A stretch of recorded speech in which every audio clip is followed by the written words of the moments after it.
Hello friends, good morning everybody. Dear students, today we are going to learn or we are going to discuss Unit 4, Read 1 of Standard 11. The title of Unit 4, Read 1 is Mind, Body and Medicine. Mind, Body and Medicines. Friends, this read talks about our mind, body and about medicines. વિદ્યાર્થી મિત્રો, આ પાઠમાં આપણું તન, mind, તન, મન અને ઔષધિ દવાઓ વિશેની વાત કરવામાં આવેલી છે. આજે તમે જાણો છો કે દુનિયામાં ઘણા બધા શારીરિક રોગ અને માનસિક રોગોનું પ્રમાણ વધી રહ્યું છે. તો એ સંદર્ભમાં આ પાઠમાં કઈ રીતે હાઉ ધીસ ડિસીઝ અકર અને એની ઔષધિ, એની દવા શું હોઈ શકે એના વિશેની વાત આ પાઠમાં કરવામાં આવેલી છે. શારીરિક અને માનસિક રોગ અને તેના ઇલાજ વિશેની વાત આ પાઠમાં કરવામાં આવેલી છે. આપણે જાણીએ છીએ કે શારીરિક જે રોગ હોય, ફિઝિકલ ડિસીઝ આપણે જેને કહીએ શારીરિક રોગ, એ મોટાભાગે મહદ અંશે બાહ્ય પરિબળો એટલે કે એક્સટર્નલ ફેક્ટર્સ જેવા કે પ્રતિકૂળ ખોરાક, રોંગ ડાયટ હોય, તેમજ એક્સપોઝર ટુ બેક્ટેરિયા કે વાયરસ, એવા ખુલ્લામાં જે બેક્ટેરિયા અથવા વાયરસ જેવા હાનિકારક જીવાણુથી આ જે શારીરિક રોગ જે હોય આપણા ફિઝિકલ ડિસીઝ એ મોટાભાગે આપણને થતા હોય છે. જ્યારે જે મેન્ટલ ડિસીઝ હોય અથવા તો માનસિક અસ્વસ્થ, અનઇઝીનેસ, મેન્ટલ અનઇઝીનેસ આપણે જે અનુભવતા હોઈએ છીએ ઘણી વખતે, એ મોટે ભાગે નકારાત્મક લાગણીઓથી, નેગેટિવ જે ઇમોશન્સ હોય એનાથી મોટાભાગે આપણને માનસિક રોગ થતા હોય છે. તો આપણે જાણીએ છીએ કે આજના આ ફાસ્ટ યુગ અથવા તો આપણે કહી શકીએ કે આધુનિક યુગમાં જે માણસ ભૌતિક રીતે ફિઝિકલી એ સુખી હોવા છતાંય સતત એ તણાવ, સ્ટ્રેસની હેઠળ એ જીવી રહ્યો છે અને જેને લીધે તે માનસિક રીતે પીડાઈ રહ્યો છે. આપણા મોટાભાગના રોગો પહેલાં તો માનસિક હોય છે, પછી એ આપણા શરીર ઉપર આપણને અસર કરતા હોય છે અને પછી આપણને શારીરિક રીતે જે રોગ થતા હોય એ થતા હોય છે. એટલે મોટે ભાગે આજના ભૌતિક યુગમાં માણસે જે દોડ મૂકી છે સુખ માટેની, અને માનસિક રીતે પીડાતો દરેક માણસ તમે જોશો તો માનસિક રીતે પીડાતો જોવા મળી રહ્યો છે. અને એના લીધે ઘણા બધા મેન્ટલ ડિસીઝ, અને એના લીધે મેન્ટલ ડિસીઝના લીધે પછી શરીરમાં બીજા અનેક રોગો એ જોવા મળતા હોય છે. તો આપણી જીવન જે શૈલી છે, લાઈફસ્ટાઈલ, એ જ મુખ્ય એ રોગનું એ કારણ કહી શકીએ આપણે.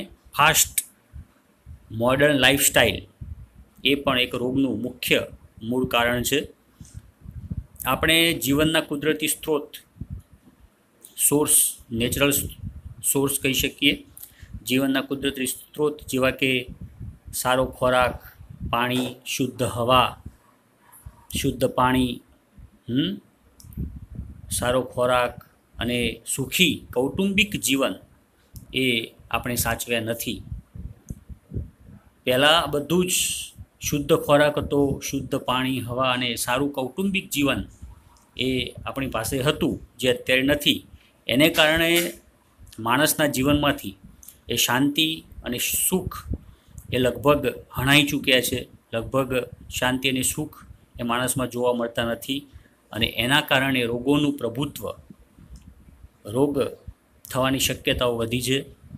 આપણે ઘણી વખત એવું માની લઈએ કે એક ગોળી, એકાદ રોગમાં એકાદ ગોળી લઈ અને એવું માનીએ છીએ કે રોગ દૂર થઈ ગયો, પરંતુ એવું નથી. ઘણી વખતે એક ગોળી લેવાથી પણ એ શારીરિક અસંતુલન, શરીરમાં શારીરિક રીતે અસંતુલન પેદા થાય છે અને આપણું જે સ્વાસ્થ્ય છે, હેલ્થ છે, એ જોખમાતું હોય છે. તો આવે સમયે શું કરવું? તો આ પાઠમાં એની રેમેડી, એના ઉપચાર, એના વિશે પણ આપણને સરસ ચર્ચા કરવામાં આવી છે. તો આવા સમયે આપણે આયુર્વેદ તરફ જવું જોઈએ. કુદરત સાથે આપણું જે નેચર એની સાથે જીવતા શીખવું જોઈએ, એની સાથે સંવાદિતા કેળવતા શીખવું જોઈએ. સાદગીથી અને સંતોષપૂર્ણ જીવન જીવતા એ આપણને આયુર્વેદ જ શીખવે છે. આયુર્વેદમાં ઘણા બધા રોગોનું સોલ્યુશન અંદર આપેલું છે.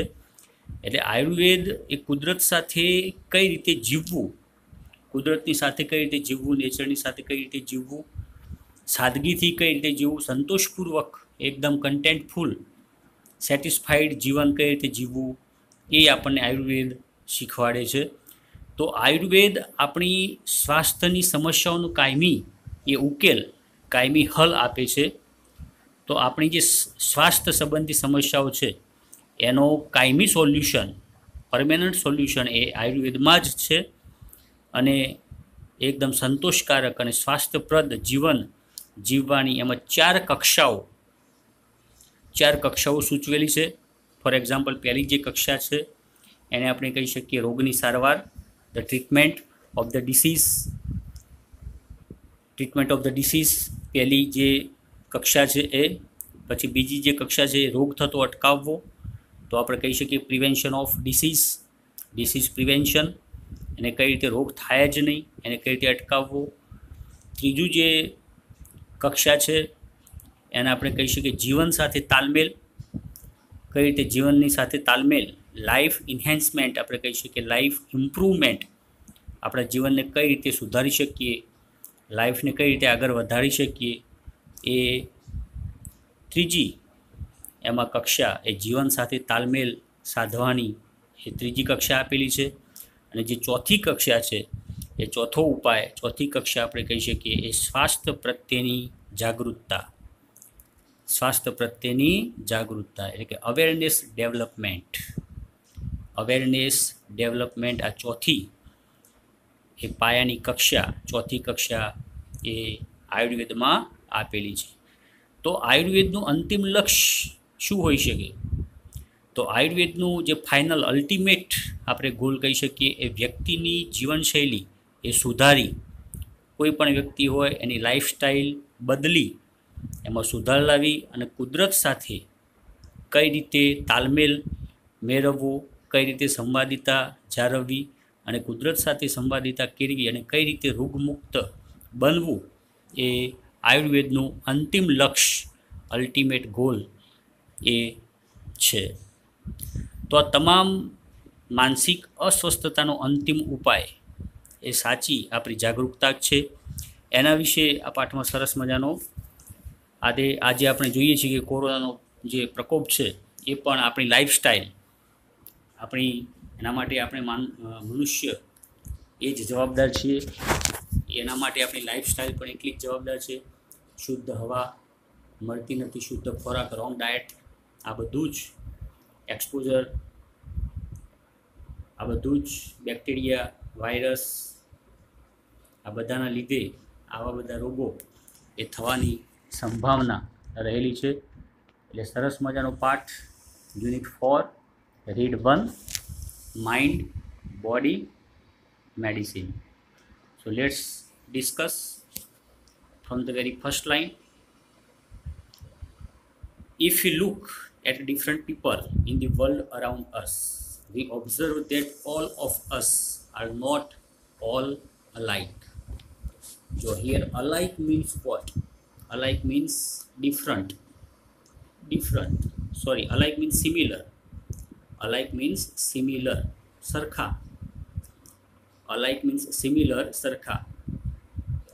તો પરીક્ષામાં પૂછાય અલાઇક સિમિલર વર્ડમાં, તો સિમિલર SIMILR AR સરખા એવો અર્થ થાય. તો if you look at different people in the world around us, we observe that all of us are not alike. આપણે બધા એ સરખા નથી. If you look at different people in the world around us, આપણે આજુબાજુ અથવા તો દુનિયામાં ગમે ત્યાં જોઈશું તો દરેક વ્યક્તિ એ સરખો નથી. આપણે એવું નિરીક્ષણ કરી શકીએ કે કોઈ વ્યક્તિ સરખું નથી. Each one of us is different in many ways, both physically and mentally. Each one of us, આપણામાંથી દરેક વ્યક્તિ is different in many ways.